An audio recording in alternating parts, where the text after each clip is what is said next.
ఈరోజు కూడా దేవుడు కూడి ఉన్నటువంటి మనందరికీ కావలసినటువంటి తన దివ్య ఆలోచనలను పరిశుద్ధాత్మ దేవుడే మనకు అర్థమయ్యే విధానంలో, అర్థమయ్యే రీతుల్లో ప్రభు యొక్క అద్భుత కృపను, తన ఆశ్చర్యమైన తన వాక్కులను ప్రభు మనందరికీ బయలుపరిచినట్లు యేసయ్య సన్నిధానంలో మనమందరం కలిసి ఈరోజు కూడా ప్రభువా మీరు మాకు ఏది నేర్పించాలనుకున్నారో దాన్ని నేర్పించండి ప్రభు అని చెప్పి అందరం కలిసి పోరాడి ప్రార్థన చేయదము.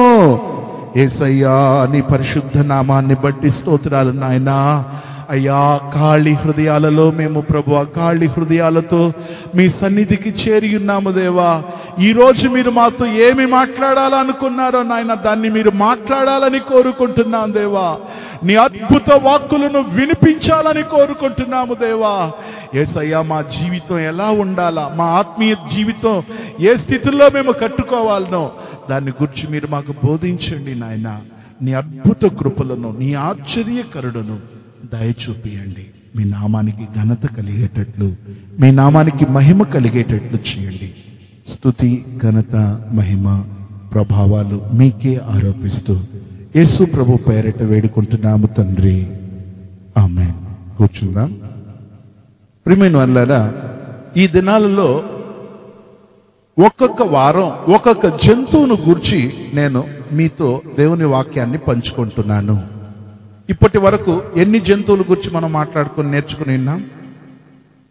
3 జంతువుల గురించి. ఒకటి గాడిదను గురించి, రెండవది కప్ప, సరే, మూడవది కుక్క. ఈరోజు మన అందరి ఇళ్లల్లో ఇంకా భూమి మీద, నేల మీద జీవించేటువంటి ఎలుకను గురించి నేర్చుకోబోతున్నాం. దేని గురించి? ఎలుకను గురించి. ప్రియమైన వారలారా, ఎలుక అన్నది మన ఆత్మీయ జీవితంలో సోమరితనానికి సాదృశ్యం. ఎలుక అనేది వచ్చి ఏంటి చెప్పండి? సోమరితనం. ఎలుక అని చెప్పినప్పుడు సోమరితనానికి సాదృశ్యం. ఎట్లా బ్రదర్ అని మీరు అడగొచ్చు. చూడండి, ఎలుక సోమరితనంతో ఎందుకు పోల్చానంటే, ఎలుక ఎవరో సంపాదించిన దాన్ని ఆశిస్తుంది. ఎలుక ఏం చేస్తుంది? ఎవరో సంపాదించిన దాన్ని ఇది కూర్చొని దర్జాగా తిని చాలా నష్టపరుస్తూ ఉంటారు. ప్రియమైన వారలారా, ఈ మధ్య కాలం పరిశోధనలో తేలిన సంగతి ఏంటో తెలుసా? 4 ఎలుకలు కలిసి ఒక మనిషి ఎంత ఆహారం తింటాడో అంత ఆహారాన్ని తింటాదంట. ఎన్ని ఎలుకలు? 4 ఎలుకలు కలుసుకొనేసి ఒక్క మనిషి ఒక్క రోజుకి ఎంత ఆహారం తింటాడో అంత ఆహారాన్ని 4 ఎలుకలు కలిసి తింటాయంట. ఇది నేను ఓన్గా చెప్పేది కాదు, పరిశోధనలో వెలువడిన సంగతులే మీకు చెప్తున్నాను. అంతేకాదు, 100 ఎలుకలు కలిసి సంవత్సరానికి 12 క్వింటాల ధాన్యాన్ని తింటాదంట. ఎన్ని ఎలుకలు? 100 ఎలుకలు సంవత్సరానికి 1 ఇయర్కు 365 రోజులకు 12 క్వింటాల ధాన్యాన్ని తినేస్తుందంట. 100 ఎలుకలు కలుసుకొని. అంతేకాదు, పరిశోధకులు చెప్పే సంగతి ప్రకారంగా చూస్తే భూమి మీద మనుషులు జనాభా ఎంతమంది ఉన్నారు? ఇప్పుడు 100 కోట్లు దాటేసింది. కానీ చరిత్రకారులు చెప్పే సంగతి నేను చెప్తున్నాను, భూమి మీద 100 కోట్లు వచ్చి దాటింది ఇప్పుడు మన యొక్క మనుషుల యొక్క సంఖ్య. కానీ 10 రెట్లు మనుషుల జనసంఖ్య కంటే 10 రెట్లు ఎక్కువగా ఎలుకలు ఉన్నాయంట. ఇప్పుడు 100 కోట్లు దాటింది, కానీ ఎలుకలను తీసుకుంటే 10 రెట్లు ఎక్కువ ఉన్నాయంట. అన్ని ఎలుకలు భూమి మీద ఉన్నాయి. సరే, ఈరోజు పరిశుద్ధాత్మ దేవుడు ఈ ఎలుకల్లో ఉన్నటువంటి సంగతిని మన ముందు ఎందుకు పెట్టాలా? ఎలుక చూస్తే, ఎలుక మనం సహజంగా ఇండ్ల మధ్యలో, ఇంకా మన యొక్క చుట్టుపక్కల ప్రాంతాల్లో, ఇంకా పొలాల్లో రకరకాలుగా చూస్తుంటాం. భూమి మీద రకరకాల ఎలుకలు ఉన్నాయి. చెప్పండి చూద్దాం, ఎన్ని రకాలు ఉంటాయి చూద్దాం. ఒకటి ఇండ్లలో ఉండేటువంటి ఎలుక, ఇంకా కైల్లో ఉండేటువంటి ఎలుక, సిట్ ఎలుక, రీసెర్చ్ చేస్తున్నారు. రకరకాలైనటువంటి ఎలుకలు కనబడుతున్నాయి. ఎలుక అని చెప్పేటప్పుడు స్పిరిచువల్ గా, ఆత్మీయంగా గమనించినట్టయితే సోమరితనం. ఎలుక అనేది చూస్తే సోమరితనం. ఎలుక చూడండి, తాను ఒక్కరోజు కూడా కష్టపడదు. ఎప్పుడైనా మీరు చూసారా? మిగిలిన ఏ జంతువులైనా ఒకవేళ కష్టపడే మనసు ఉంటుంది, వాటి చేత పని చేయించుకోవచ్చు, ఏదో ఒక రీతిగా ఉపయోగపడతాయి. కోడి ఉందనుకోండి, అది ఏదో ఒక రీతిగా ఉపయోగపడుతుంది. ఎట్లా ఉపయోగపడుతుంది? గుడ్డు పెడుతుంది, పిల్లలు పొదిగిస్తుంది, మనిషికి ఆహారంగా మారుతుంది. పశువు ఉందనుకోండి, పాలనిస్తుంది, దూడలనిస్తుంది, ఏదో సహాయం చేస్తుంది. జంతువులు, భూమి మీద ఉన్న జంతువులు ఏదో ఒక రకంగా సహాయపడతాయి. కానీ ఎలుక మాత్రం గమనిస్తే ఏ సహాయం చేయదు. సహాయం చేయకపోగా ఇదేం చేస్తుంది? పాపం భూస్వాములు, రైతన్నలు, ఈ రైతన్నలు రాత్రి పగులు శ్రమపడి కష్టపడి సంపాదించి ధాన్యాన్ని పండించి, పైరును పండించి తీసుకొచ్చి ఇంట్లో తమ యొక్క ధాన్యాగారంలో పెడితే ఇదేం చేస్తా తెలుసా?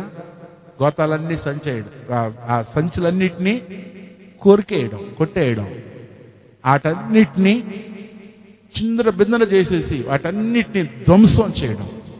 మీకు తెలుసో తెలీదో కానీ ఎలుకను గురించి మీరు ఎప్పుడైనా తిడితే, ఎలుకను గురించి మీరు తిడితే అది ఏం చేస్తుందని పెద్దలు కూడా చెప్తారు. ఏం చేస్తూ ఉంటుంది?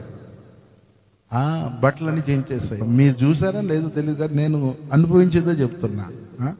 ఎలుకను గురించి మీరు ఏదైనా చెప్పి చూడండి, అది ఒక మన ఇంట్లో రంధ్రం చేసో, లేకపోతే మన ఇంట్లో పెట్టిన టొమాటో పండ్లో లేకపోతే కూరగాయలను తినేసింది అనుకోండి. ఉదాహరణకు తినేసి కొరికి పడేసింది అనుకోండి. ఒకవేళ మనం వచ్చేసి దాన్ని తిట్టామనుకోండి, చూడు ఇంత ఖరీదు పెట్టి ఇంత కాస్ట్లీ అయిన వస్తువును ఇట్లా చేసిందని చెప్పి తిడితే, అవి మాత్రం మరుసటి రోజు నుండి తన ప్రతాపాన్ని ఇంకా ఎక్కువగా చేస్తున్నాయి, ఇంకా ఎక్కువ చేస్తాయి. ప్రియమైన వారులారా, ఎలుకలో గమనిస్తే సోమరితనానికి సాదృశ్యం. దేవుని పిల్లలమైనటువంటి మన జీవితంలో ఎలుకలో నుండి మనం నేర్చుకోవాల్సిన సత్యం ఏంటంటే, ఎలుకకు ఉండేటువంటి సోమరితనం దేవుని నమ్మిన బిడ్డల యొక్క జీవితంలో రాకూడదు. ప్రియమైన వారులారా, సోమరితనం అని చెప్పేటప్పుడు గమనిస్తే పని చేయకుండా ఉండే అనుభవమే సోమరితనం. బైబిల్ గ్రంథంలో 2వ తెస్సలోనికీయులకు రాసిన పత్రిక 3వ అధ్యాయం 10వ వాక్యానికి వెళ్తే, అక్కడ అపోస్తులుడైనటువంటి పౌలు గారు ఈ 2వ తెస్సలోనికీయులకు రాసిన పత్రికలో ఆయన చెప్పేటప్పుడు మాట చెప్తున్నాడు. ఎవడైనను పని చెయ్యనొల్లని ఎడల వాడు భోజనము చెయ్యకూడదు అని చెప్పి ఆయన చెప్తున్నారు. ఓసారి చూద్దాం. 2వ తెస్సలోనికీయులకు రాసిన పత్రిక 3వ అధ్యాయం 10వ వాక్యం. మరియు మేము మీ యొద్ద ఉన్నప్పుడు ఎవడైనను పని చెయ్యనొల్లని ఎడల వాడు భోజనం చేయకూడదని మీకు ఆజ్ఞాపించితిమి కదా. దేవుని యొక్క నామానికి మహిమ కలుగును. చూడండి, ఎవడైనను పని చెయ్యనొల్లని ఎడల వాడు భోజనం చేయకూడదని చెప్పి చెప్పబడుతుంది. చూడండి, ఎలుకలు గమనిస్తే ఎలుక ఏ పని కూడా చేయదు. ఎలుక గమనిస్తే ఏ పని కూడా చేయదు. పోనీ ఏ పని చేయకపోయినా పర్వాలేదు, అది ఏదో ఎక్కడో, లేకపోతే పడివేసినటువంటి ధాన్యాలు, లేకపోతే ఎక్కడో పారవేయబడినటువంటి ఎన్నో ఉంటాయి, లేకపోతే పనికిరానివి ఎన్నో ఉంటాయి, వాటిని తినవు. అది ఏం చేస్తుంది తెలుసా? మంచి సంచిని ఏం చేస్తుంది చెప్పండి? మంచి బస్తాలను ఏం చేస్తుంది? కొరికేస్తాయి. ఇంకా మనం దస్తావేజులు పెట్టినామనుకోండి, ఇప్పుడైతే అందరికి బీరువాలు, ఇంకా ట్రంక్ పెట్లు, సూట్ కేసులు, ఇంకా లాకర్లు, ఇలాంటివి నవీనమైనటువంటి ఉపకరణాలు ఉన్నాయి. అన్నిటినీ ఈరోజు భద్రం చేస్తున్నారు. కానీ ముందున్న కాలంలో ఒక 15 లేదా 20 సంవత్సరాల గతానికి మనం వెళ్ళామనుకోండి, ప్రియమైన వాళ్ళ ఎక్కడో ఒక దగ్గర దాచిపెట్టేటప్పుడు ఓ సంచిలో వేసి, లేకపోతే గోడకు తగిలించి, లేకపోతే ఒక దగ్గర పెట్టి ఉంటే వాటన్నిటిని సమూలంగా నాశనం చేసేస్తాయి. కొరికేసి చించేసి అన్నిటినీ పాడు చేస్తాయి. ఈ ఎలుక ఎవరో కష్టపడిన దాన్ని, ఎవరో ప్రయాసపడి సంపాదించిన దాన్ని ఎవరో పండించిన దాన్ని ఇది కూర్చొని దర్జా చేస్తూ ఉంటుంది. అంతేకాదు ఇది పోనీ కడుపుకు తిన్ని వద్దన్ను, కడుపుకు తిన్ని, కానీ తాను తినగా 10% నష్టం చేస్తుందంట. ఏం చేస్తుందంట? తాను తినేసి మిగిలిన 10% మొత్తం నష్టం చేసేస్తుంది. ఎట్లా అంటే ఇప్పుడు ఓ పండు ఉందనుకోండి, ఓ టమాటా పండు, దాన్ని పావు కొరికేసి 30 భాగం పడేస్తుంది. సరే పోనీ ఇంకా దాంతో పోతే పర్వాలేదు, ఇంకో కాయను కొరుకుతుంది, పడేస్తుంది. ఇదే విధంగా ధాన్య బస్తాలు కూడా, బస్తాలను కొరికేసి మొత్తం కింద పోతుంది, పోయి మళ్ళీ దాంట్లో దొరలాడుతుంది. ఈ సంగతిని మనం ఆత్మీయంగా పరిశీలన చేసినట్టయితే ఆత్మీయ దేవుని పిల్లలమైనటువంటి మన జీవితాల్లో ఎలుక లాంటి సోమర్తనం రాకూడదు. ఎస్, ఇక్కడ అపోస్తలుడైన పౌలు గారు చెప్పేటప్పుడు పని చెయ్యనొల్లకపోతే ఆ వ్యక్తి భోజనం చేయకూడదు అని చెప్తున్నాడు. అంటే ఇది మన జీవితంలో కష్టపడాలా, పని చేయాలా. ఈరోజు చాలా మంది గమనించినట్టయితే ఈరోజు పిల్లలు, ఎదిగిన పిల్లలు ఏం చేస్తారు తెలుసా? ఎప్పుడు తల్లిదండ్రుల కాళ్ళ మీదనే, వాళ్ళ కాళ్ళ మీద వాళ్ళు నిలబడరు, తల్లిదండ్రుల మీదనే ఆధారపడతారు. వాళ్ళు బాగా మంచి టీనేజ్, మంచి యవ్వనానికి వచ్చి కష్టపడవలసినటువంటి రోజులైనా, ఒకవేళ సంపాదించవలసిన వయసు వచ్చినా కానీ ఏం చేస్తారు తెలుసా? ఎప్పుడు చూసినా అమ్మ తెచ్చి పెట్టాలా, నాయన సంపాదించి పెట్టాలా, బట్టలు కొనియాలా, పాకెట్ మనీ ఇవ్వాలా, లేకపోతే ఖర్చులకు డబ్బులు ఇవ్వాలా. ఇలాంటి స్థితుల్లో ఈరోజు చాలా మంది పిల్లలు కూడా ఎప్పుడు తల్లిదండ్రుల మీదనే ఆధారపడి ఉంటారు. అట్లా ఆధారపడకూడదు. ఇంకా కొన్ని కుటుంబాలను గమనిస్తే అత్త మామల మీదనే ఆధారపడుతుంటారు. కొంతమంది అల్లుండ్లు అత్త మామలు చే ఆ యొక్క కట్న కానుకల మీదనే వాళ్ళ జీవితకాలం దాని మీదే డిపెండ్ అయిపోతుంటారు. అలా ఉండకూడదు. అలాంటి తల్లిదండ్రుల మీద ఆధారపడుతూ అత్తమామల మీద ఆధారపడుతున్నటువంటి వ్యక్తులు ఎవరైనా ఉంటే వాళ్ళు ఎలుక లాంటి స్వభావం గల వాళ్ళని మర్చిపోకూడదు. ఎందుకంటే ఎలుక స్వయంగా కృషి చేయదు, స్వయంగా కష్టపడదు. ఎవరో సంపాదించిన దాని కొరకు ఇది కకృతి పడుతూ ఉంటుంది, ఎవరో సంపాదించిన దాని కొరకు ఆతృపడుతూ ఉంటుంది. అటువంటి అనుభవం నా జీవితంలో కానీ మీ జీవితంలో రాకూడదు. మనకు దేవుడిచ్చిన ఈ చేతులతో కష్టపడి సంపాదించాలా. మనం చెమటోర్చి సుఖాన్ని విడిచి మనం ప్రయాసపడిన దాన్ని మనం అనుభవించేటప్పుడు అది మనకు ఆశీర్వాదం. అలా లేకుండా ఎవరో సంపాదించారు కదా, ఎవరో చేశారు, దాన్ని తింటూ కూర్చోవాలనుకునేది అది ఎలుకతో సమానం. అందువల్ల ఈరోజు దేవుని వాక్యాన్ని వింటున్న ప్రియ దేవుని బిడ్డ, నీ జీవితం గురించి నువ్వు ఏం చేయ తెలుసా? నేను ఎవరో కష్టపడిన దాని కొరకు నేను ప్రాకులాడను, ఎవరో సంపాదించిన దాన్ని కూర్చొని దర్జాగా తింటూ నేను సుఖపడను. నేను కష్టపడతాను, నేను ఒళ్ళంగి పనిచేసి తద్వారా వచ్చేదాన్ని నా జీవితానికి నేను ఆస్వాదిస్తానని చెప్పి మనం తీర్మానం చేసుకోవాలా. అప్పుడు దేవుని నమ్మినటువంటి బిడ్డల యొక్క జీవితంలో సోమర్తనం అనేది ఎలుక చూపిస్తుంది. యేసు ప్రభు ఈ లోకంలో ఉన్నప్పుడు ఒక ఉపమానం చెప్పాడు. ఆ ఉపమానంలో ఒక యజమానుడు దూర దేశానికి వెళ్ళిపోతూ ముగ్గురిని పిలిచాడు దగ్గరికి. ముగ్గురిని పిలిచి ఏం చేశాడు తెలుసా? ఒక ఆయనకు 5 తలాంతులు ఇచ్చాడు, దేవుని నామానికి స్తోత్రం. రెండవ ఆయనకు 2 తలాంతులు ఇచ్చాడు. మూడవ ఆయనకు 1 తలాంతు ఇచ్చాడు. ఇది బైబిల్లో ఉన్న సంగతి నేను చెప్తున్నాను. మొదటి వ్యక్తికి ఎన్ని తలాంతులు ఇచ్చాడు చెప్పండి? 5.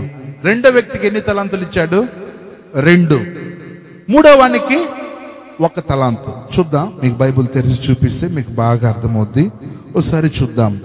మత్తయి సువార్త 25వ అధ్యాయానికి మన బైబిల్ తెరిచి 14వ వచనం నుండి చదువుగా విందాం. మత్తయి సువార్త 25వ అధ్యాయం 14వ వాక్యం. పరలోక రాజ్యము ఒక మనుషుడు దేశాంతరమునకు ప్రయాణమై తన దాసులను పిలిచి తన ఆస్తిని వారికి అప్పగించినట్లుండును. అతడు ఒకనికి 5 తలాంతులను, ఒకనికి 2, ఒకనికి 2, ఒకనికి 1, ఎవని సామర్థ్యం చొప్పున వానికిచ్చి వెంటనే దేశాంతరం పోయెను. వెంటనే దేశాంతరము పోయెను. 5 తలంతులు తీసుకుని వాడు వెళ్ళి 5 తలాంతులు తీసుకున్నవాడు వెళ్ళి వాటితో వ్యాపారం చేసి మరి 5 తలంతులు సంపాదించెను. 5 తలాంతులు సంపాదించెను. అలాగనే రెండు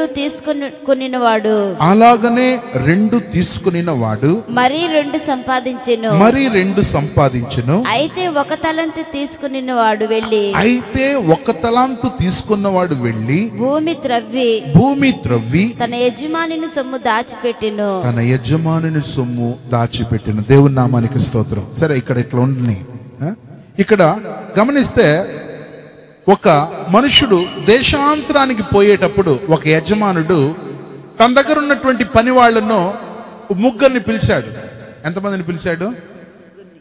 నేను అడిగేటప్పుడు చెప్పాలా, ఎంతమందిని పిలిచాడు? ముగ్గురిని. తన దగ్గర ఉన్న ఆస్తిని ఏం చేశాడు తెలుసా?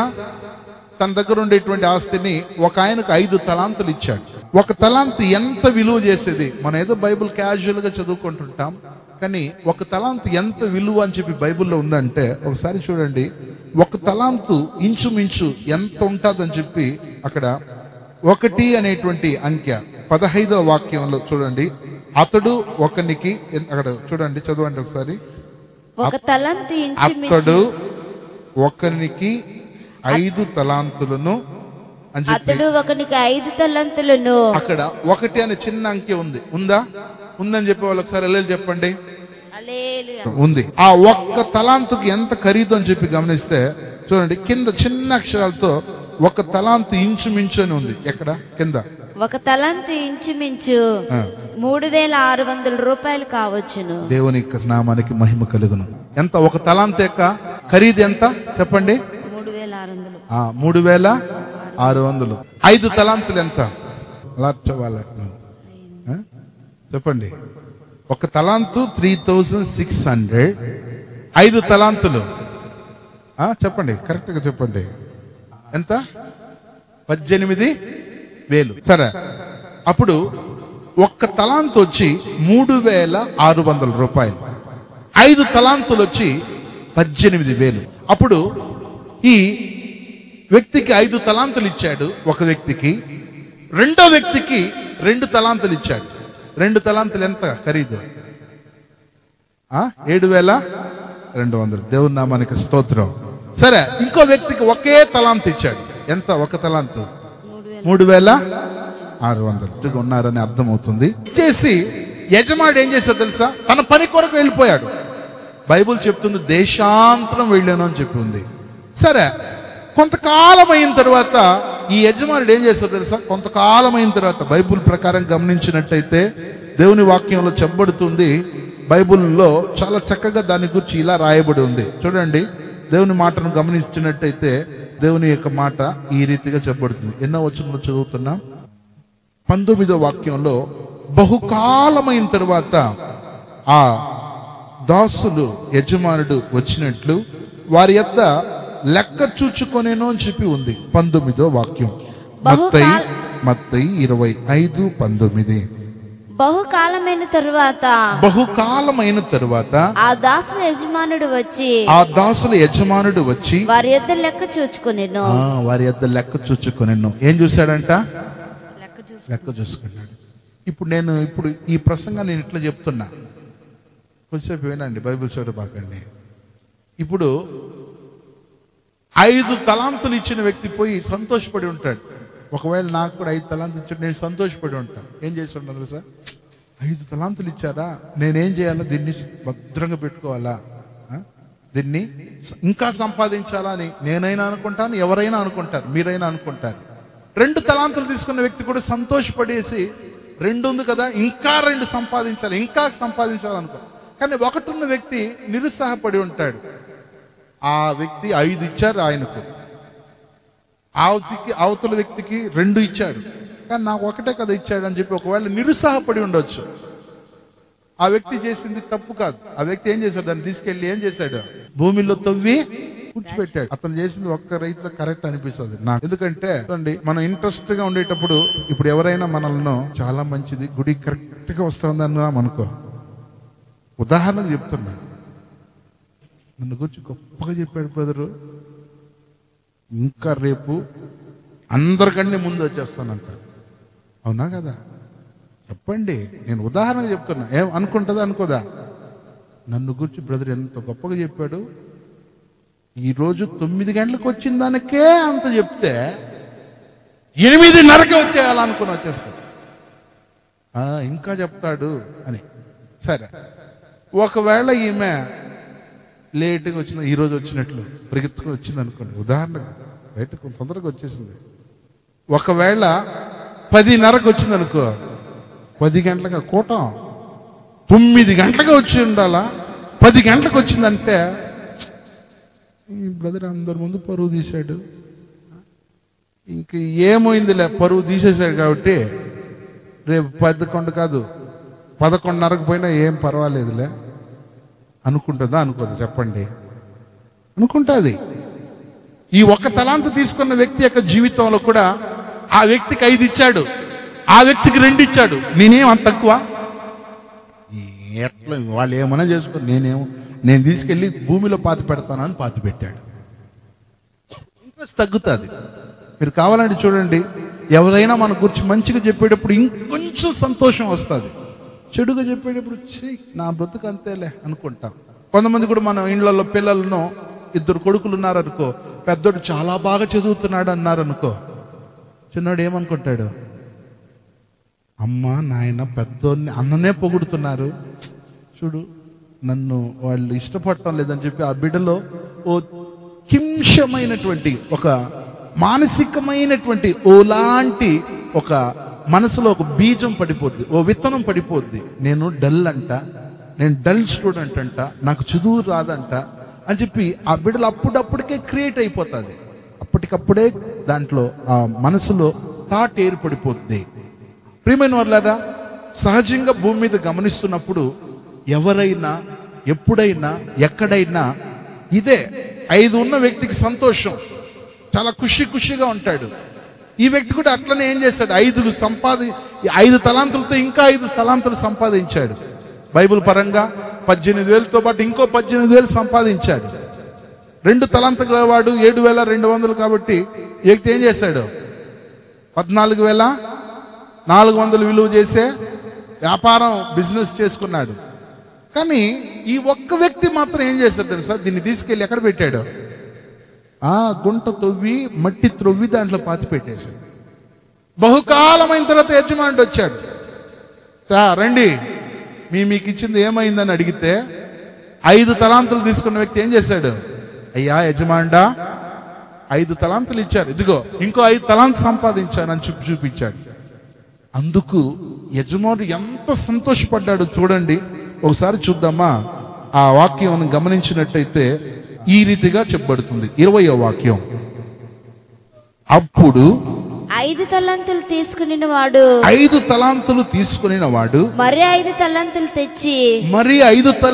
తెచ్చి అయ్యా నువ్వు నాకు 5 తలాంతులు అప్పగించితివే, నీవు 5 తలాంతులు అప్పగించితివే, అవియుగాక మరి 5 తలాంతులు సంపాదించితినని చెప్పాను. అవిగాక మరి 5 తలాంతులు సంపాదించినని చెప్పి అతని యజమానుడు వినండి, అతని యజమానుడు బలా నమ్మకమైన మంచి దాసుడా, నువ్వు ఈ కొంచెంలో నమ్మకముగా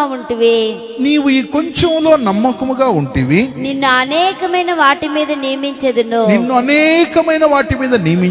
నీ యజమానుని సంతోషంలో పాలు పొందుమని అతనితో చెప్పాను. దేవునికి స్తోత్రం. ఇది ఎవరిని గురించి? 5 తలాంతులు తీసుకుని 5 తలాంతులు సంపాదించిన వ్యక్తిని గురించి. ఇప్పుడు చదువుగా విందాం. 2 తలాంతులు తీసుకున్న వ్యక్తిని గురించి యజమానుడు ఏమంటున్నాడు? 23వ వాక్యం. అతని యజమానుడు బలా నమ్మకమైన మంచి దాసుడా, నీవు ఈ కొంచెంలో నమ్మకముగా ఉంటివి, నిన్ను అనేకమైన వాటి మీద నియమించెదను, నీ యజమానుని సంతోషంలో పాలు పొందమని అతనితో చెప్పాను. నీ యజమానుని సంతోషంలో నువ్వేం చేయి తెలుసా? పాలు పొందుము. సరే, ఫస్ట్ వ్యక్తిని మెచ్చుకున్నాడు, 2వ వ్యక్తిని మెచ్చుకున్నాడు. 3వ వ్యక్తిని లెక్క అడిగాడు. ఎవరు అడిగింది లెక్క? యజమానుడు. చూడండి, ఆ వాక్యాన్ని కింద వాక్యంలో మనం చదువుతున్నప్పుడు ఇలా ఉంది. 24 ఆ తరువాత ఒక తలంతు తీసుకుని వాడును వచ్చి ఒక తలాంతు తీసుకున్నవాడు వచ్చి, అయ్యా నువ్వు ఈ విత్తిన చోట కోయవాడవును, నీవు విత్తని చోట కోయివాడవును, చల్లని చోట పంట కూర్చుకుని వాడునైనా, చల్లని చోట పంట కూర్చుకుని వాడవై, కఠినుడు అని నేను ఎరుగుదును, గనుక నేను భయపడి వెళ్ళి నీ తలంతును భూమిలో దాచిపెట్టి తిని, ఇదిగో నీది నువ్వు తీసుకునమని చెప్పాను. దేవునికి స్తోత్రం. చూడండి, ఇప్పుడు గమనిస్తే మనకు అర్థమైంది. 5 తీసుకున్న వ్యక్తి 5 సంపాదించాడు. 2 తీసుకున్న వ్యక్తి ఏం చేశాడు? 2 సంపాదించాడు. 1 తీసుకున్న వ్యక్తి ఏం చేశాడు? మట్టిలో తీసుకెళ్ళి దాచిపెట్టాడు. కానీ ఇది తప్పు అని చెప్పి బైబిల్లో ఉంది. సరే పోనీ, దాచిపెట్టింది ఒకవైపు ఉన్నాయి. ఆ వ్యక్తి కథలు మాట్లాడుతున్నాడు. ఏం కథ మాట్లాడుతున్నాడు తెలుసా? అయ్యా నీవు విత్తని చోట కోసేవాడు, విత్తని చోట ఆడు విత్తనమే వీయలేదు, కానీ నువ్వు అక్కడ కూడా కోస్తావు. అంత గ్రేట్ నువ్వు, కాబట్టి నా విషయం ఏం పట్టించుకోవనుకున్నాను. అంతేకాదు, కింద ఇంకో మాట చెప్తున్నాడు, చల్లని చోట పంటను కూర్చేవాడు. చల్లలేదు విత్తనం, అయినా కానీ అక్కడ కూడా పంట కోసేవాడు అని నేను అనుకునేసి భయపడిపోయి దాసేసినాను అంటున్నాడు. ఇప్పుడు నేను మీతో చెప్తున్నాను, ఈ సంవత్సరం యొక్క ప్రారంభంలో మీకు నేను చెప్పేది ఏందో తెలుసా? దేవుడు మనందరికీ ఒక్కొక్క ఈ తలాంతులు ఎట్లా ఆ యజమానుడు ఇచ్చాడో, అదే విధంగా దేవుడు కూడా మనకు కొన్ని ఆశీర్వాదాలను ఇచ్చాడు. ఆ యజమానుడు అనేటప్పుడు ఎవరో కాదు, ఆ యజమానుడు యేసు నాయన. ఆ యజమానుడు ఎవరు? మన యేసు ప్రభు. నాకు ఒక 5 తలాంతులు ఇచ్చాడు, మీకు ఒక 2 తలాంతులు ఇచ్చాడు, ఇంకొకరికి 1 తలాంతు ఇచ్చి ఉండొచ్చు. చూడండి, తలాంతులు అని చెప్పేటప్పుడు ఒక్కొక్కరికి ఒక కృప ఉంటుంది. ఈరోజు నేను ఏదో కొంచెం వాక్యం చెప్పవచ్చు, నాకు ఇచ్చిన కృప. ఇక్కడున్న మీలో కొంతమంది పాట పాడవచ్చు, మీరు పాట పాడవచ్చు. ఇంకొకరు యేసు ప్రభువుని గురించి కృప ఉండొచ్చు. ఇంకొకరికి ప్రార్థన చేసే వరం ఉండొచ్చు, ప్రార్థన చేసే గంటలుగా ప్రేయర్ చేసే కృప ఉండొచ్చు. ఇంకొకరికి ఇంకొకటి ఉండొచ్చు. ప్రియమైన వాళ్ళారా, మనుషుల్ని ఎవరు కూడా మనం తీసేయకూడదు. ఒకరికి నీకు లేనిది ఇంకొకరికి ఉండొచ్చు, ఇంకొకరికి ఉండేది నీకు ఉండకపోవచ్చు. కానీ దేవుడు నీకని ఒక కృప ఇచ్చి ఉండొచ్చు. కొంతమంది ఏం చెప్తారు తెలుసా? ఆ దేవుడు నాకు ఏమీ లేదు, అందరూ పాడుతున్నారు, అందరూ సాక్ష్యం చెప్తున్నారు, మందిరంలో ప్రార్థన చేయమన్న వెంటనే ప్రేయర్ చేస్తున్నారు, నేను చేయలేకపోతున్నానే, నా జీవితంలో అందరికి ఉండేటట్టు నాకు లేదే అని చెప్పి మనం బాధపడుతుంటాం. ప్రియమైన వాళ్ళారా, అలా బాధపడకూడదు. దేవుడు నీకంటూ ఏదో ఒకటి ఇచ్చాడు. ఆ ఇచ్చిన దాన్ని నువ్వు ఏం చేయాలి తెలుసా? సద్వినియోగం చేసుకోవాలా. చూడండి, 5 ఇచ్చిన వ్యక్తి 5 సంపాదించాడు, 2 ఇచ్చిన వ్యక్తి ఇంకో 2 సంపాదించాడు. అలానే మన జీవితంలో కూడా దేవుడు నీకు ఇచ్చిన దాంట్లో నువ్వు ఏం చేయ తెలుసా? దాన్ని శ్రమపడు. 5 ఉన్న వ్యక్తి సంతోషంగా చేశాడు, 2 ఉన్న వ్యక్తి సంతోషంగా చేశాడు. ఈ ఒక్క వ్యక్తి కూడా ఏం చేసి ఉండాలా చెప్పండి? ఇప్పుడు నేను మిమ్మల్ని అడుగుతున్నా, ఏదో ఒకవేళ 1 సంపాదించకపోయినా 6 సంపాదించుంటే సంతోషపడి ఉంటాడు దేవుడు, అవునా కదా? ఇప్పుడు మన దగ్గర లేనప్పుడు ఏం చేస్తాం మనం చెప్పండి? వాళ్ళను వీళ్ళని అడిగి తీసుకుంటాం. లేదా మన దగ్గర ఉన్న దాన్ని మనం ఏం చేస్తాం? భద్రంగా కాపాడుకుంటాం, లేదా దాంతో ప్రయాసపడతాం. ప్రియమైన వాళ్ళు, చాలా మంది కూడా ఈ 1 తలాంతు తీసుకున్న వ్యక్తిలాగా ఉంటాడు. నాకేమొచ్చింది, నాకెందుకులే గొడవ, ఎట్లా పోతే నాకేమని చెప్పి అనుకోకూడదు. అట్లా అనుకుంటారు చాలా మంది. అలా అనుకోకూడదు. చూడండి, మనం కూడా ఎట్లా అనుకుంటాం తెలుసా? గుడి పని జరుగుతుందంటే వాళ్ళు ఎవరో చేసుకుంటారు, నాకెందుకు వచ్చింది అని అట్లా అనుకోకూడదు. మనం ఏం చేయాలి తెలుసా? మనం కష్టపడాలి. ఇప్పుడు ఒక సంభవం నాకు గుర్తొస్తుంది. ఒకాన దేశంలో ఒకాన రాజుగారు ఉండేవాడు. ఒకాన దేశంలో ఒకాన రాజుగారు ఉండేవారు.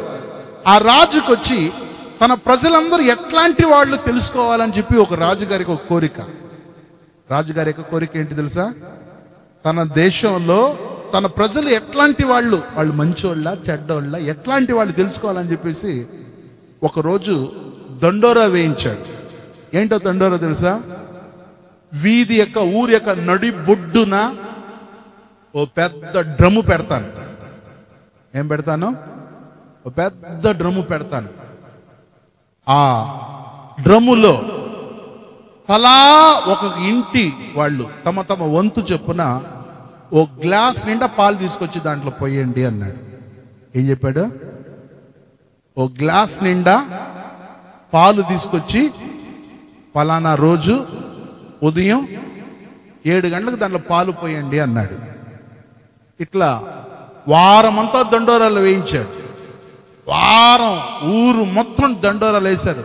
పలానా నడి బజారులో ఊరు యొక్క నడి మధ్యలో డ్రమ్ము పెడతాడు రాజు. అక్కడ ప్రతి ఇంటికి ఒకరు పాలు తీసుకొచ్చి పోయాలని చెప్పి దండోరాలు వేశారు. ప్రియమైన వాళ్ళు, ఇట్లా అయిపోయింది. జరిగింది ఏంటో తెలుసా? వాళ్ళు అనుకున్నారు, అందరూ పాలు పోయిపోతారు కదా, నేను ఒక గ్లాస్ నీళ్ళు పోస్తే ఏమవుద్ది, పాలలో తెలియదు కదా అని చెప్పేసి నీళ్ళు పోసి వచ్చేస్తారు. ఇంకొకరు అనుకున్నారు, అందరు పాలు పోసేటప్పుడు నేను నీళ్ళు పోస్తే ఏముంది, పాలలో కలిసిపోద్ది కదా, తెలియదు కదా అని చెప్పేసి ఏం చేశారు? ఒక్కొక్కరు ఇట్లా అనుకునేసి ఏం చేశారు తెలుసా? అందరూ నీళ్లు పోసి వచ్చారు. 10 గంటలు అయింది. ఇప్పుడు రాజుగారు ఏం చేశారు తెలుసా? తన అంతర్భవనం నుండి బయలుదేరి నేరుగా స్థలానికి వచ్చాడు. ఏ స్థలానికి? డ్రమ్ ఉండే దగ్గరికి వచ్చి చూస్తే ఒక్క చుక్క పాలు కూడా లేదు, నీళ్ళే ఉన్నాయి. అందరూ నా ఒక్క కుటుంబమే కదా నీళ్లు పోసేది, అందరూ పాలు పోస్తుంటారని చెప్పి అందరూ అట్లనే చేశారు. ప్రియమైన వాళ్ళారా, నేను ఎందుకు చెప్తున్నానంటే ఈ వ్యక్తి కూడా ఇట్లాంటి వ్యక్తే. ఈ వ్యక్తి ఇట్లాంటి వాడు తెలుసా? వాళ్ళు 5 సంపాదించారు కదా, వాళ్ళు 2 సంపాదించారు కదా, నేను సంపాదించేది ఎందుకులే అని చెప్పేసి ఈ వ్యక్తి తీసుకెళ్లి మట్టిని తవ్వి దాంట్లో దాచిపెట్టేశాడు. చూడండి, యజమానునికి కోపం వచ్చింది. ఏమంటున్నాడు తెలుసా? చూడండి, అందుకు యజమానుడు ఆ వ్యక్తిని ఏమని సంబోధించాడో, ఆ వ్యక్తిని ఎట్లా తిట్టాడో ఒకసారి నేను మీకు చదివి వినిపించి కోరుతున్నాను. 26వ వాక్యం. అందుకు అతని యజమానుడు వానిని చూచి సోమరువైన చెడ్డ దాసుడా, నేను విత్తని చోట కోయువాడను, చల్లని చోట పంట కూర్చుకుని వాడను నువ్వు ఎరుగుదువా? Question mark. అట్లయితే నువ్వు నా సొమ్ము సహకారుని యొద్ద ఉంచవలసి ఉండెను. నేను వచ్చి వడ్డీతో కూడా నా సొమ్ము తీసుకుని ఉందుని అని చెప్పి ఆ తలంతులు వాని యొద్ద నుండి తీసివేసి 10 తలంతులు గల వానికి ఇయుడి. 10 తలాంతులు గల వానికి ఇవ్వుడి. ఇక్కడ ఈ 1 తలాంతు తీసుకున్న వ్యక్తిని యజమానుడు ఏమని తిట్టాడు చూడండి? సోమరివైన చెడ్డదాసుడా. చూడండి, ఈ వ్యక్తిలో ఇప్పుడు ఎలుక స్వభావం ఉండింది. ఏ స్వభావం ఉండింది? ఎలుక స్వభావం. దేవుని నామానికి స్తోత్రం. చూడండి, సోమరితనమే ఎలుక స్వభావం. చూడండి, ఆ వ్యక్తిని చూసి మత్తయి 25:26లో ఉంది, సోమరివైన చెడ్డదాసుడా. చూడండి, మనం సోమరివైన చెడ్డదాసులుగా ఉండకూడదు. చూడండి, యజమానికి కోపం వచ్చింది. అయ్యి సోమరివైన చెడ్డదాసుడా, నువ్వు ఇట్లాంటి పని చేసావా అని చెప్పేసి కోపంతో ఆగ్రహంతో మండిపడ్డాడు. ఇప్పుడు దీంట్లో నేను మీకు చెప్పేది ఏంటంటే, మన జీవితంలో సోమరితనం రాకూడదు. ప్రియమైన వాళ్ళారా, నేను ఈ మెసేజ్లో ఈ బైబుల్ ఆధారం చేసుకొని సోమరితనం ఒక వ్యక్తికి వచ్చేటప్పుడు అతనికి 7 విధమైన నష్టాలు కలుగుతాయి. ఒక వ్యక్తిలో సోమరితనం వస్తే అతనికి 7 విధమైన నష్టాలు వస్తాయి. ఆ 7 విషయాలను నేను ఈ మెసేజ్లో కోట్ చేయాలనుకుంటున్నాను. ఒక వ్యక్తిలో సోమరితనం అనేది ఎంటర్ అయితే ఆ వ్యక్తికి ఎటువంటి నష్టాలు కలుగుతుందో దాన్ని 7 విషయాలు నేను చెప్పాలనుకుంటున్నాను.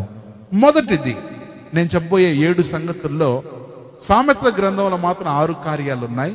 ప్రసంగి గ్రంథంలో 1 విషయం ఉంది. ప్రియమైన వాళ్ళారా, ఈ 7 విషయాలను ఒక్కొక్కటి క్లుప్తంగా చూద్దాం. మొట్టమొదట, సోమరి వేటాడినను కూడా పట్టుకోడు. సోమరి వేటాడుతాడు కానీ పట్టుకోడు.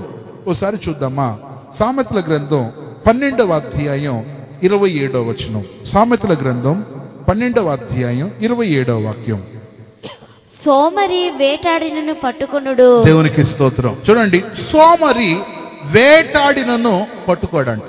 చూడండి, ఇప్పుడు నేను మిమ్మల్ని అడుగుతున్నా, వేటాడడం దేనికోసం? చెప్పండి, వేటాడడం దేనికోసం? సోమరి వేటాడినను పట్టుకోడు. చూడండి, వేటాడతాడు, పట్టుకోడు. ఇది దేన్ని చూపిస్తుందంటే మన జీవితంలో ప్రయాసపడే అనుభవానికి సాదృశ్యం. మన జీవితంలో వేటాడడం అనేది ప్రయాసపడే అనుభవానికి సాదృశ్యం. చూడండి, కొన్ని సందర్భాల్లో విరామం లేకుండా ప్రయాసపడుతూ ఉంటాం, కానీ పొందుకోలేని స్థితిలో ఉంటాం. దానివలన సోమరి వేటాడిన కూడా పట్టుకోడంట. కొన్ని సందర్భాల్లో చూడండి, మనం పనిచేస్తుంటాం, సోమరితనంతో పనిచేస్తుంటాం. మన జీవితంలో కొన్నిసార్లు ప్రయాసపడుతుంటాం, కానీ సోమరితనంతో ప్రయాసపడుతుంటాం. కానీ అలా ఉండకూడదు. మన జీవితంలో ఏం చేయాలి తెలుసా? మనం చేసే పని శక్తి లోపం లేకుండా చేయాలి. బైబిల్లో ఒక వాక్యం ఉంది, నీవు ఏ పని అయినా చెయ్యి, శక్తి లోపం లేకుండా చేయాల. ఎట్లా చేయాలి తెలుసా? శక్తి లోపం లేకుండా చేయాలి. కొంతమంది ఏం చేస్తారు తెలుసా? చేస్తారు కానీ ఇష్టంగా చేయరు. ఎట్లా చేస్తారు? కష్టంగా చేస్తారు. అట్లా చేయకూడదు. నేను చెప్పేది దేవుని పని కాదు, మీ సొంత పనులైనా. మీ జీవితంలో ఉదాహరణకు ఒక కూలికి వెళ్ళారు అనుకోండి, కూలికి వెళ్ళేటప్పుడు బాగా చేయాల. నన్ను అడిగితే నాకుండేటువంటి ఆ యొక్క విషయం ఏంటో తెలుసా? నా యొక్క టార్గెట్ ఏందో తెలుసా? నేను నిద్రపోతే కంటి నిండా నిద్రపోతాను. ఎట్లా నిద్రపోతాను? కంటి నిండా. మీరు అందుకే కొన్నిసార్లు నన్ను లేవగొట్టినా కానీ మీరు లేపలేరు. మర్చి నిద్రపోతాను. ఇంటి నిండా నిద్రపోవాలి. ఒక రోజు కాదు, 2 రోజులు నిద్రపోండి, తప్పు కాదు. అట్లనే తినేటప్పుడు బాగా తింటాను.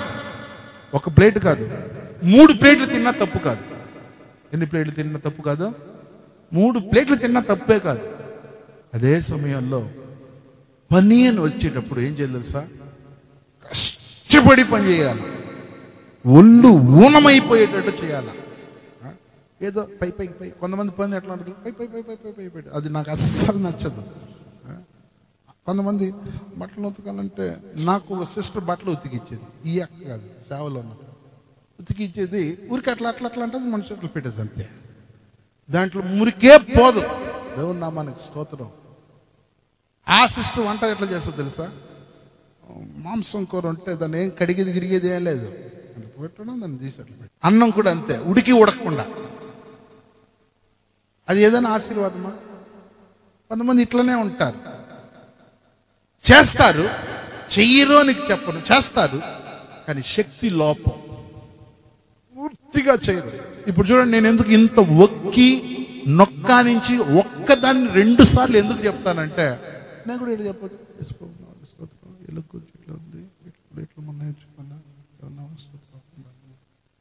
చెప్పేవచ్చు, అది బాగుండదు. అందువల్ల బైబుల్ చెప్పే ప్రకారంగా నీ చేతనైన ఏ పని అయినా చెయ్యి, శక్తి లోపం లేకుండా చెయ్యి. చూద్దామా ఆ వాక్యాన్ని? బైబుల్లో ఎక్కడ మనం సామెతల గ్రంథంలో చదువుతున్నప్పుడు, నువ్వు చేతనైన ఏ పని అయినా చెయ్యి కానీ శక్తి లోపం లేకుండా చెయ్యి అని చెప్పి దేవుని వాక్యం చెప్పబడుతుంది. ఒకసారి ఆ మాటను దేవుని వాక్యంలో గమనిస్తున్నప్పుడు, ప్రసంగి గ్రంథం 9వ అధ్యాయం 10వ వాక్యం. ప్రసంగి 9:10. చేయుటకు నీ చేతికి వచ్చిన ఏ పనైనను, చేయుటకు నీ చేతికి వచ్చిన ఏ పని అయినను నీ శక్తి లోపం లేకుండా చేయి. ఇప్పుడు నేను చదువుతాను, నాతో కలిసి చదవండి. చెయ్యుటకు, గట్టిగా చెప్పండి, చెయ్యుటకు నీ చేతికి వచ్చిన ఏ పని అయినను నీ శక్తి లోపం లేకుండా చేయుము. మళ్ళా చదువుతున్నాను. చెయ్యుటకు నీ చేతికి వచ్చిన ఏ పని అయినను నీ శక్తి లోపం లేకుండా చేయుము. ఇది వాక్యం. చూడండి, ప్రసంగి 9:10 వాక్యం ఇట్లా చెప్తుంది. ఈ యొక్క సోమరి వేటాడుతాడు కానీ అతని జీవితంలో ఏం చేయడు? ఆ వేటాడిన దాన్ని పట్టుకోలేడు. అప్పుడు సోమరిలో ఉండేటువంటి ఇది మొదటి విషయం. ఇక సోమరిలో ఉండేటువంటి రెండో విషయానికి వెళ్దాం. ఇది బైబిల్లో సామెతల గ్రంథం 15వ అధ్యాయం 19వ వాక్యంలో సోమరి మార్గం ముళ్ళ కంచె అని రాయబడి ఉంది. చూద్దాం. సామెతలు 15:19. సామెతలు 15:19. సోమరి మార్గము ముళ్ళ కంచె. దేవుని యొక్క నామానికి స్తోత్రం. చూడండి, ఫస్ట్ సోమరి వేటాడినా పట్టుకోడట. సరే, ఇక్కడ గమనిస్తే రెండవది సోమరి మార్గం ముళ్ళ కంచె లాంటిది. చూడండి, ముళ్ళకు గమనించినట్టయితే బైబిల్ పరంగా 3 విషయాలు ఉన్నాయి. ముళ్ళు చూసిన వాళ్ళ చేతులు ఎత్తండి. అందరు చూసామయ్యా, అది కూడా తెలియదా మాకు? సరే, దాంట్లో ఉండే గుణం 3 గుణాలు ఉన్నాయి. చెప్పండి చూద్దాం. ఇది చెప్పండి చూద్దాం. ముళ్ళు చూసిన వాళ్ళంటే చూసేసి చెప్పేశారు. ఇప్పుడు అడుగుతున్నా, ముళ్ళుకుండే 3 స్వభావాలు చెప్పండి చూద్దాం. Very good. పొడుస్తుంది, గుచ్చుతుంది. కరెక్ట్. ఒకటి. రెండవది గుచ్చుకుంటే రక్తం వస్తుంది. ఒకటేలే, ఒకే కారణం. రెండవది ముళ్ళుకుండే రెండవ కారణం. యేసు ప్రభు విత్తువాన్ని ఉపమానం చెప్పాడు. విత్తువాన్ని ఉపమానం చెప్పేటప్పుడు కొన్ని విత్తనాలు వెళ్ళి ముళ్ళ పొదలో పడిందంట. ఎక్కడ పడిందంట? ముళ్ళ పొదలో. ఇది ఏం చేసింది తెలుసా? ముళ్ళ పొదలో పడినప్పుడు ఈ గింజను అక్కడ నుండి అలా లేచింది. నేను మీకు చెప్పాను, ఒక విత్తనం భూమిలో పడేటప్పుడు దానికి 4 ప్రక్రియలు జరుగుతాయి. ఒకటి, విత్తనం 2గా విడిపోతుంది. రెండవది చచ్చిపోద్ది. మూడవది కుళ్ళిపోద్ది. 4వది మొలకెత్తుంది.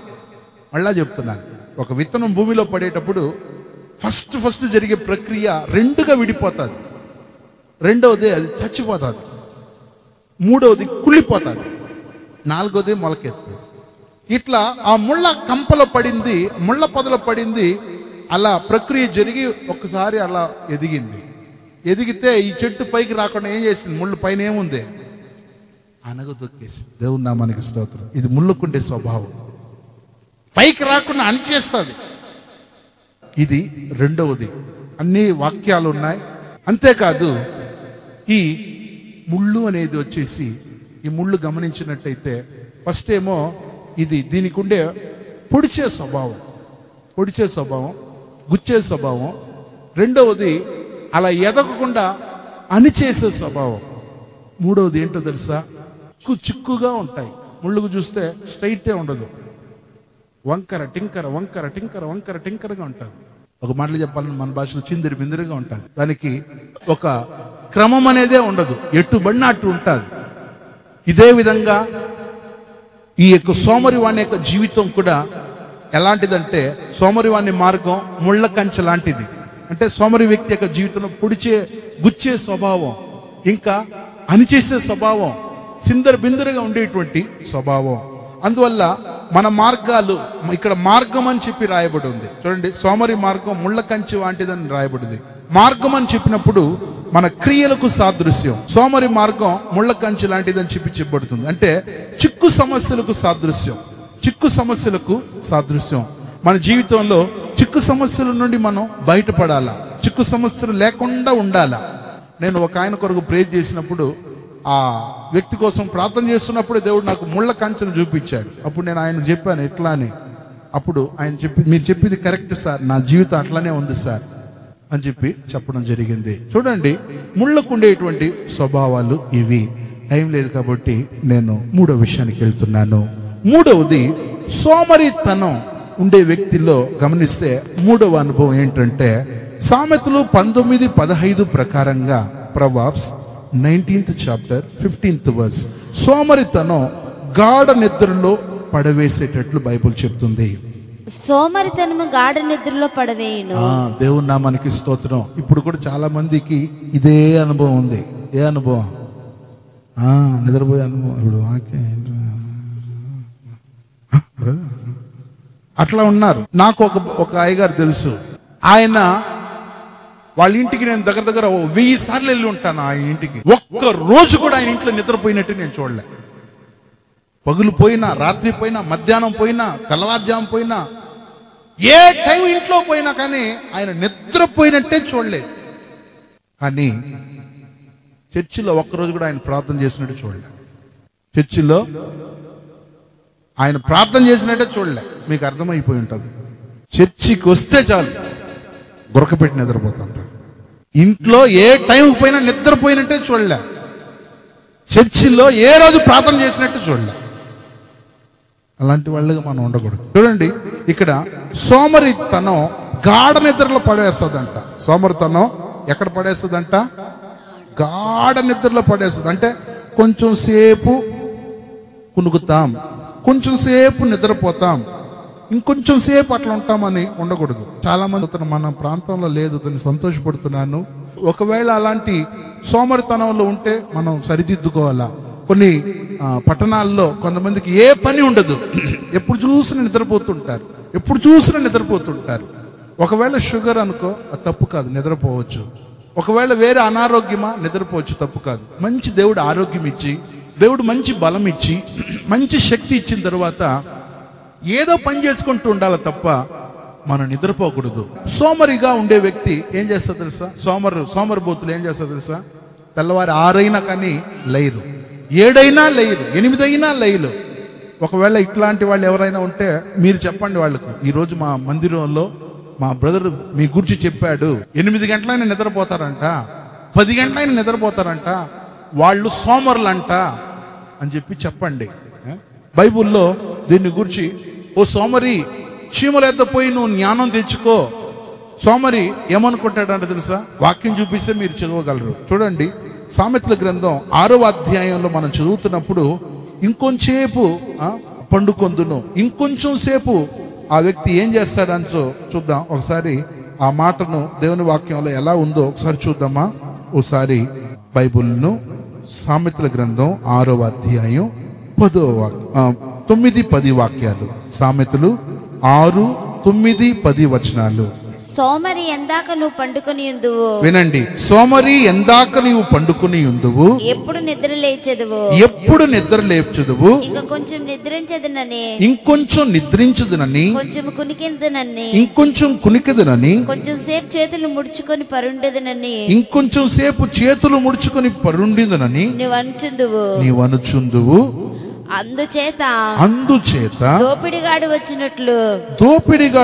వచ్చినట్లు దారిద్ర్యం నీ యొద్దకు వచ్చును, ఆయుధదారుడు వచ్చినట్లు నీ యొద్దకు వచ్చును. దేవునికి స్తోత్రం. చూడండి, ఇక్కడ గమనించినట్టయితే 9, 10, 11 వచనాల్లో గమనిస్తే, సోమరి అయిన వ్యక్తి ఏమనుకుంటారు తెలుసా? ఇంకొంచెం సేపు పడుకోవాలా, ఇంకొంచెం సేపు నిద్రపోవాలా, ఇంకొంచెం సేపు చేతులు ముడుచుకోవాలా, ఇంకొంచెం సేపు కునకాలా, అట్లా అని చెప్పి అనుకుంటాడంట. అట్లా అనుకునే వ్యక్తి యొక్క జీవితంలో దోపిడిగాడు, దోచుకునే వ్యక్తి ఎట్లా వస్తాడో, దోపిడిగాడు ఎప్పుడు వస్తాడో తెలుసా? చెప్పండి. దొంగ ఎప్పుడు వస్తాడు తెలుస్తుందా? తెలియదు. ఎప్పుడు వస్తాడో తెలియదు. దోపిడిగాడు ఎప్పుడు వస్తాడో తెలియదు. అంతేకాదు, దారిద్ర్యం దోపిడిగాడు వచ్చినట్టు వస్తుందంట. అంటే దొంగ ఎప్పుడు వస్తాడో తెలియదు, అట్లా దారిద్ర్యం కూడా ఎప్పుడు వస్తుందో తెలియదు. ఇది అంతేకాదు, అక్కడ ఆయుధదారుడు వచ్చినట్లు లేమిని ఎద్దకు వస్తుంది. ఆయుధదారుడు గమనించినట్టయితే, ఆయుధదారుడు అన్నప్పుడు వస్తువులను పెట్టే వ్యక్తి, లేదా వస్తువులు మనం ఇంటికి ప్రొవిజన్ కావాలనుకోండి, లేదా మనం కూరగాయలు మార్కెట్కి పోయి తీసుకొచ్చేటప్పుడు వాళ్ళు ఏం చేస్తారు? కాయగూరలు తీసుకొచ్చి ఇచ్చేసి ఏం చెప్తారు? మా ఇంత అయింది, డబ్బులు అంటారు. అట్లా టక్కని ఏమో వస్తుంది అంట తెలుసా? ఆయుధదారుడు వచ్చినట్లు నీ వద్దకు లేమి వస్తుందంట. ఆయుధదారుడు ఎప్పుడు వచ్చి అడుగుతాడో తెలీదు. ఈ డబ్బులు మనం ఎవరికైనా రుణం ఉన్నామనుకోండి, అప్పులు వాళ్ళు ఎట్లా వచ్చి అడుగుతారు? ఎప్పుడైనా అప్పుడు వస్తారు. లేదా సోమవారమే రావాలని ఏమైనా రూల్ ఉందా? చెప్పండి. లేదు. తెల్లవారి 10 గంటలకు రావాలని ఏమైనా ఉందా? వాళ్ళు రావాలనుకున్నప్పుడు వచ్చేస్తారు. ఎప్పుడు వస్తాడో తెలీదు. ఎందుకంటే తనది నీ దగ్గర ఉంది. అందుకే బైబిల్ అంత పరమ జ్ఞానం చూడండి. అందుచేత దోపిడిగాడు వచ్చినట్లు దారిద్ర్యం నీ ఎద్దకు వచ్చును, ఆయుధదారుడు వచ్చినట్టు లేమి నీ ఎద్దకు వచ్చును. ఎప్పుడు వస్తాడో తెలియదు, పక్కన వచ్చి పట్టుకుంటారు. ఎవరికి ఇది అంతా జరిగేదే? సోమరిగా ఉండే వ్యక్తికి. ఇది ప్రియమైన వాళ్ళరా 3వ విషయం. 4వ విషయానికి వెళ్తున్నాను. 4th, విత్తనము వేయి కాలమున సోమరి తన యొక్క పొలాన్ని దున్నడంట. 4వ విషయం, సోమరిలో ఉండేటువంటి 4వ విషయం చెప్తున్నాను. అదే సామెతల గ్రంథం 20వ అధ్యాయం 4వ వాక్యాన్ని చదివితే, అక్కడ విత్తనములు వేయు కాలమున సోమరి దున్నడు అని చెప్పి ఉంది. చూద్దాం ఓసారి. సామెతలు 20వ అధ్యాయం 4వ వాక్యం. విత్తులు వేయు కాలమున సోమరి దున్నడు. విత్తనము, మరలా విత్తులు వేయు కాలమున సోమరి దున్నడు. దేవుని నామానికి స్తోత్రం. చూడండి, ఇక్కడ గమనించినట్టయితే విత్తులు అని చెప్పి రాయబడి ఉంది. ఈ విత్తులు అని చెప్పేటప్పుడు విత్తనమే అన్నమాట. చూడండి తర్వాత, కోతకాలమున పంటను గురించి వాడు విచారించినప్పుడు వానికేమీ లేకపోవును. దేవునికి స్తోత్రం. చూడండి, ఇక్కడ విత్తులు వేయు కాలమున సోమరి దున్నడంట. కోత కాలమున పంటను గూర్చి వాడు విచారించినప్పుడు వానికి ఏమీ లేకపోవును. ఇది ఎవరి అనుభవం? సోమరి అనుభవం. చూడండి, అందరు విత్తనాలు వేస్తున్నారు అనుకోండి. ఇప్పుడు కూడా మీరు నాతో పాటు వచ్చారంటే మళ్ళా మా ప్రాంతంలో చూపిస్తాను.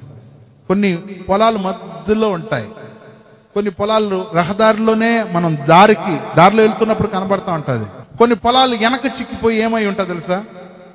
అట్లే ఉండిపోతూ ఉంటుంది.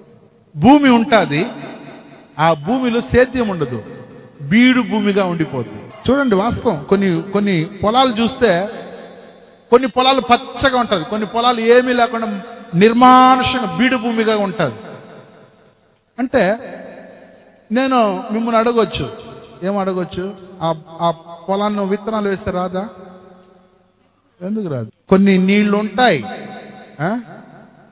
అన్ని వసతులు ఉంటాయి, కానీ దానికి కారణం నా లాంటి వాళ్ళు అనుకోండి, మిమ్మల్ని చెప్తే మీరు బాధపడతారు. అట్లుంటే మన ఆశీర్వాదం కాదు. ప్రియమైన వాళ్ళరా, ఇక్కడ ఈ విత్తనం అనేది దేవుని వాక్యం. విత్తనం అనేది దేవుని వాక్యం. చూడండి, విత్తనం అనేది ఏంటో బైబిల్ వాక్యం ప్రకారంగా చూస్తే విత్తనం దేవుని వాక్యం అని ఉంది. చూడండి, లూకాసు వార్త ఒకసారి 8వ అధ్యాయానికి మన బైబిల్ టర్న్ చేసి ఒకసారి ఆ మాట ఎలా ఉందో చూడండి.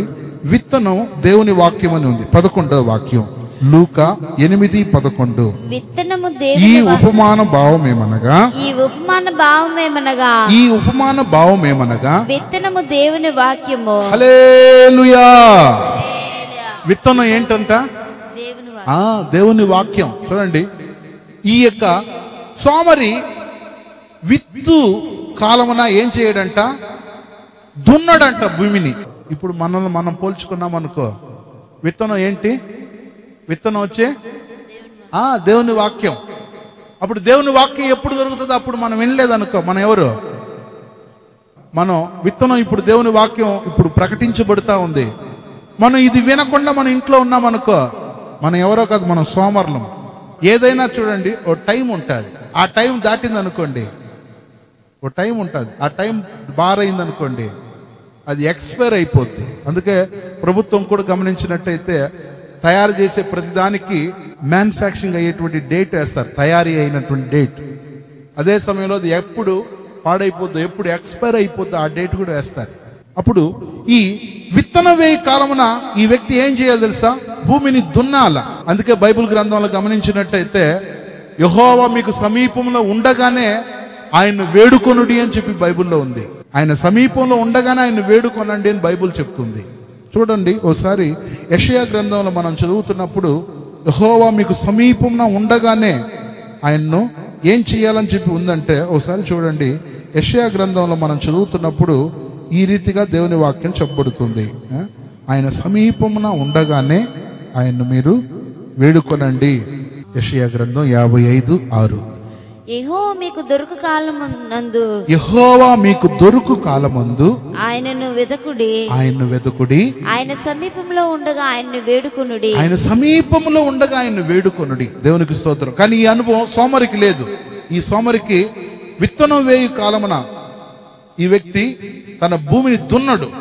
ఇది మన జీవితంలో మనం ప్రయాసపడవలసిన రోజుల్లో మనం ప్రయాసపడాలా. సోమరితనానికి చోటు ఇవ్వకూడదు. శారీరం బద్ధకంగా చేసుకొని మన ఆత్మీయ జీవితాన్ని నష్టపరచుకోకూడదు. మన జీవితంలో బద్ధకం రాకూడదు. టైం అయిపోతుంది. 5వ విషయానికి వెళ్తున్నాను.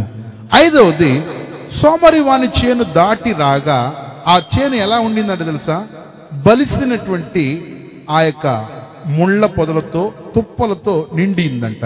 ఒకసారి సామెతల గ్రంథం 5వ అధ్యాయం 24వ అధ్యాయం 30వ వాక్యం.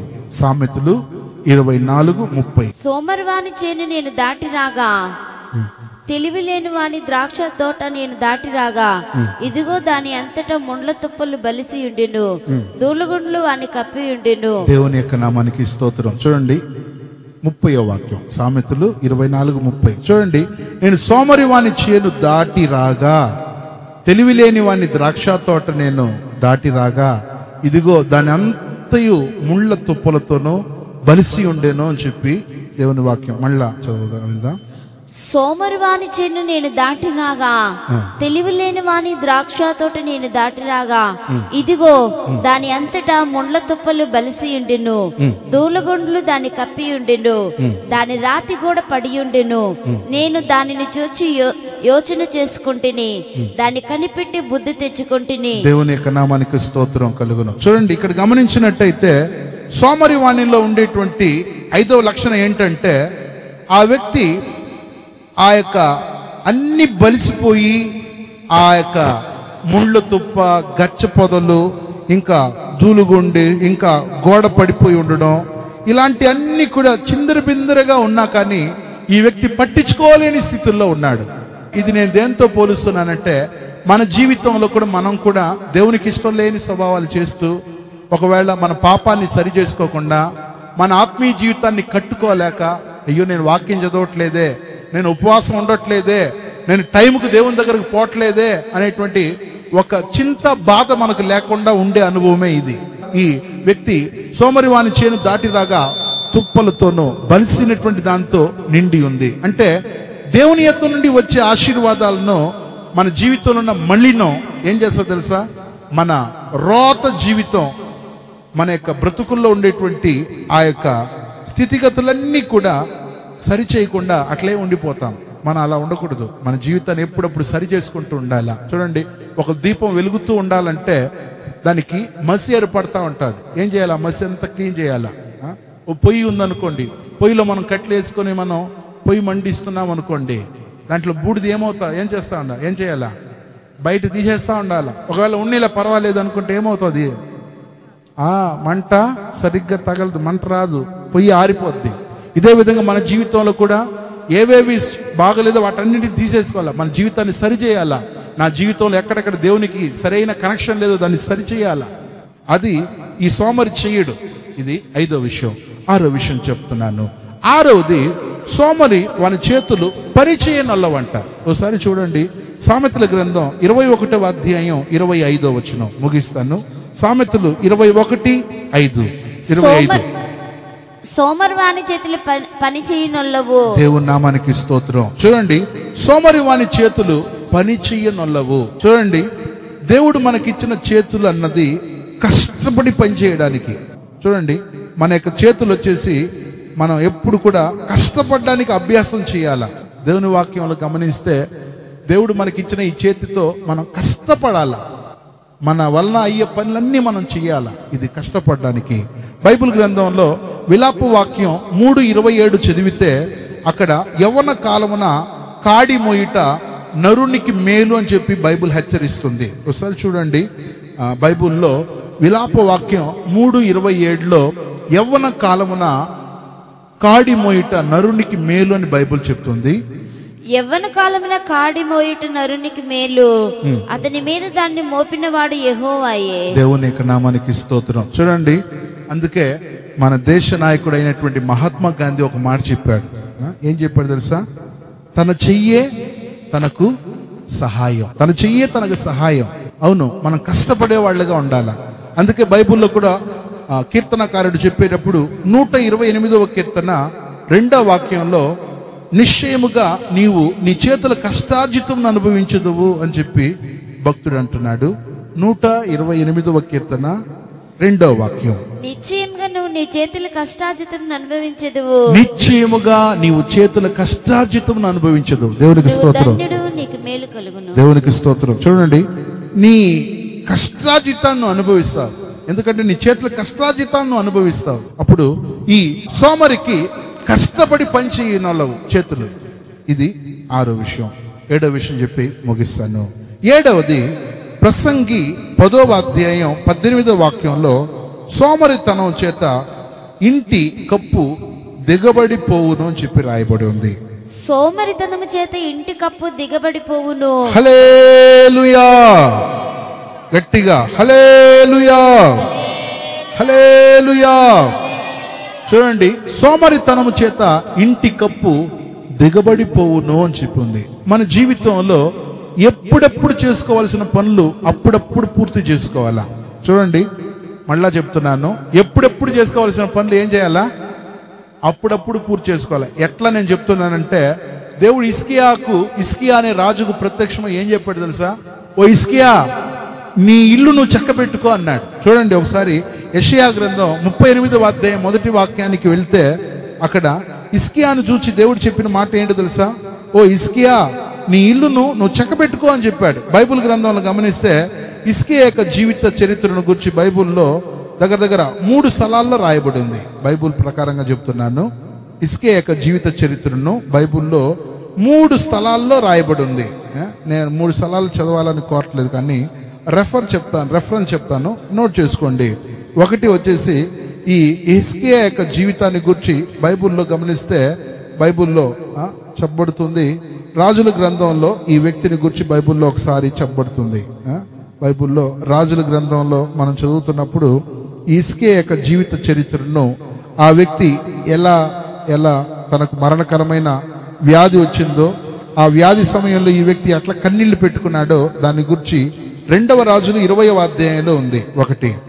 తర్వాత రెండవ దినవృత్తాంతములు 32:24లో ఉంది. మూడవది యెషయా 38:1లో ఉంది.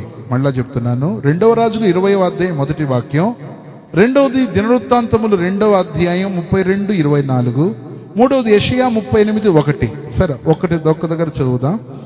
నువ్వు నీ ఇల్లు చక్క పెట్టుకునమని యెహోవా సెలవిచ్చుచున్నాడని చెప్పగా, దేవునికి స్తోత్రం. నీ ఇల్లు చక్క పెట్టుకో, దేవునికి స్తోత్రం. అంటే ఎప్పుడు పనులు అప్పుడు ఈ వ్యక్తి చేసుకోలేదు. తన జీవితం, ఆ ఇల్లు అనేది తన జీవితమే అనమాట.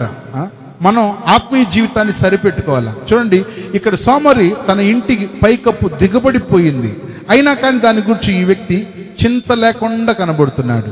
అలాంటి అనుభవం మనకు ఉండకూడదు. ఎందుకో తెలుసా? ఆ ఇల్లు అనేది మన జీవితం. మనం బద్ధకంగా ఉండకూడదు. బైబిల్లో సామెతల గ్రంథం 10వ అధ్యాయం 4వ వాక్యంలో బద్ధకముగా పనిచేయవాడు దరిద్రుడగును అని చెప్పి రాయబడి ఉంది. చూడండి, బద్ధకంగా పనిచేసే వ్యక్తి ఏమవుతాడో సామెతలు 10:4లో ఉంది. సామెతలు 10:4వ వాక్యం. బద్ధకముగా పనిచేయవాడు దరిద్రుడగును. దేవునికి స్తోత్రం. బద్ధకంగా పనిచేసే వ్యక్తి దరిద్రుడవుతాడంట.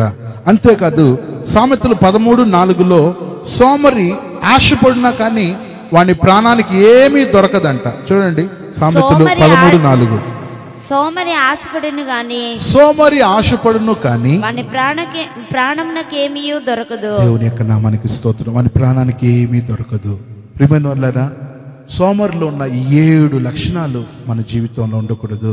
చూడండి, ఎన్ని లక్షణాలు చూసాం? 7 లక్షణాలు చూసాం. ఫస్ట్ లక్షణం చెప్పండి చూద్దాం. 1, సోమరి చెప్పండి. 1, వేటాడినను పట్టుకోడు. సోమరి వేటాడుతాడు కానీ పట్టుకోడు, ఇది మొదటిది. రెండవది, సోమరి వాని యొక్క మార్గాలన్నీ ముళ్ళ కంచె లాంటిది, రెండవది. మూడవది, సోమరి గాఢ నిద్ర కలిగి ఉంటాడు. నాలుగవది, విత్తనం వేయి కాలమున సోమరి తన యొక్క జీవితంలో భూమిని దున్నడు. ఐదవది, సోమరి వాని యొక్క చేను దాటి వస్తే అది ఎక్కడిదక్కడ పడి అట్లనే ఉంది, శ్రమపడే అనుభవం లేదు. ఆరవది, సోమరి వాని చేతులు పని చేయనుల్లవు. ఏడవది, సోమరి వాని యొక్క ఇల్లు పైకప్పు, ఆ పైకప్పు కూలిపోద్ది. అందరు కళ్ళు మూద్దాం. ప్రభువా, ఈరోజు ఎలుకను గురించి చెప్పావు నాయనా.